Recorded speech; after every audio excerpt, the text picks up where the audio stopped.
मैं भी आगे बैठ के पूरी दुनिया को आगे लगा लिया। ज़ाहिर है इसके पीछे मेरी 25-30 साल की मेहनत है, तब जाके इस कुर्सी पे बैठा हूं ना। तो इस तरह नहीं है। जो लोग सुन के याद करने के आदी हैं उनके लिए इंशाअल्लाह ताला आसानी होगी इंशाअल्लाह ताला। साथ साथ पोस्टर भी कवर हो जाएंगे इंशाअल्लाह ताला। अल्लाहु अकबर,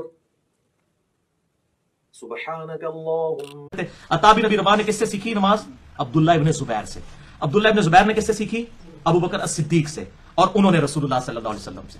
अब यहां से रफुल यदैन निकालते हैं, लेकिन जब हम अब्दुल्लाह इब्न जुबैर का हवाला देते हैं कि हाथ छोड़ के वो नमाज पढ़ते थे, फिर हाथ पांव कांपना शुरू हो जाते हैं इनके। अल मुसन्नफ इब्न अबी शैबा में सही सनद के साथ इंटरनेशनल नंबर के मुताबिक 3950 नंबर हदीस है, जो शेख जुबैर ज़ई साहब ने भी अपने तौज़ीहुल अहकाम में लिखा है कि हदीस बिल्कुल सही है। बाद में उन्होंने तावील की, लेकिन वो उस तावील का रद्द मैंने अल्हम्दुलिल्लाह कर दिया हुआ है, आज भी मैं बयान कर दूंगा। बिल्कुल बातिल तावील थी। तो उन्होंने भी लिखा, यह हदीस बिल्कुल सही है कि अब्दुल्लाह इब्न जुबैर रज़ियल्लाहु ताला अन्हु नमाज में इरसालुल यदैन करते थे, हाथ छोड़कर नमाज पढ़ा करते थे।